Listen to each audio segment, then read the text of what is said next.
उत्तर भारत में हिमालय से दक्षिण में समुद्र तक फैला उपमहाद्वीप भारतवर्ष के नाम से जाना जाता है, जिसे महाकाव्य तथा पुराणों में भारतवर्ष अर्थात भारत का देश तथा यहाँ के निवासियों को भारतीय अर्थात भारत का संतान का भारत एक प्राचीन कबीले का नाम है। भारत एक प्राचीन कबीले का नाम है। प्राचीन भारतीय अपने देश को जम्बू द्वीप अर्थात जम्बू जामुन वृक्षों को द्वीप कहा जाता था। प्राचीन भारतीय इसे सिंधु नदी के नाम से जोड़ते थे, जिसे वे सिंधु न कहकर हिंदू कहते थे। यही नाम फिर पूरे पश्चिम में फैल गया। पूरे देश को इसी एक नदी के नाम से जाने जाने लगा।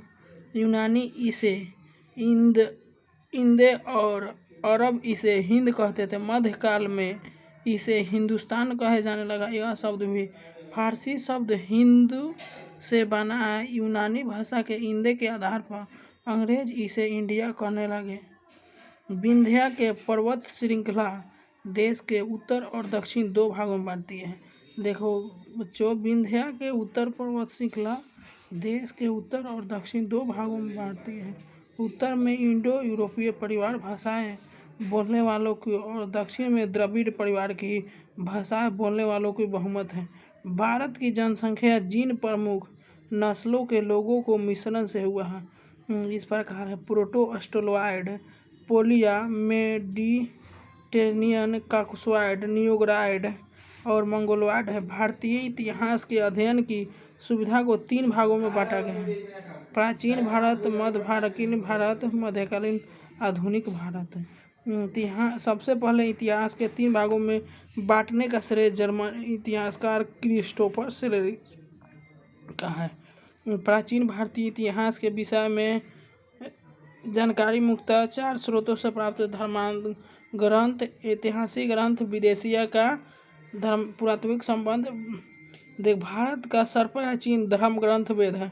भारत का सर्वप्राचीन धर्म ग्रंथ वेद है, जिसका संकलन करता महर्षि कृष्णा द्वैपायन। वेद व्यास है। वेद वसुदेव कुटुम्बकम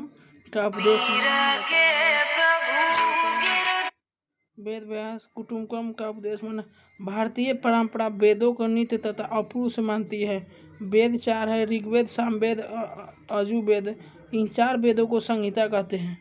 ऋचाओं को क्रमबद्ध ज्ञान को संग्रह को ऋग्वेद कहा जाता है। इसमें 10 मंडल, 28 सूक्त एवं 10,462 ऋचा है। इस वेद में ऋचाओं को पढ़ने वाले ऋषि को होत्रु कहा जाता है। इस वेद में आर्य को राजनीतिक प्रणाली, इतिहास एवं ईश्वर के महिमा के बारे में जानकारी मिलती है।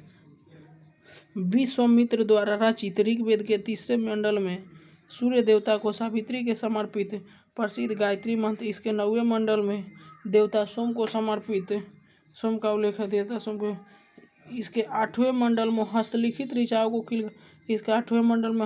ऋचाओं को चतुष्वर्ण। देख, चतुष्वर्ण समाज की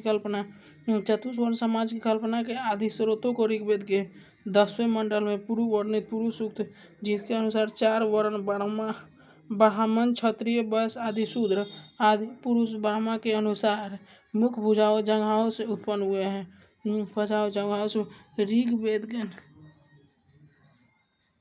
ऋग्वेद के कई परिच्छेदों अधन्य शब्द का संबंध गाय से। ऋग्वेद के कई परिच्छेदों अधन्य शब्द का संबंध गाय से है।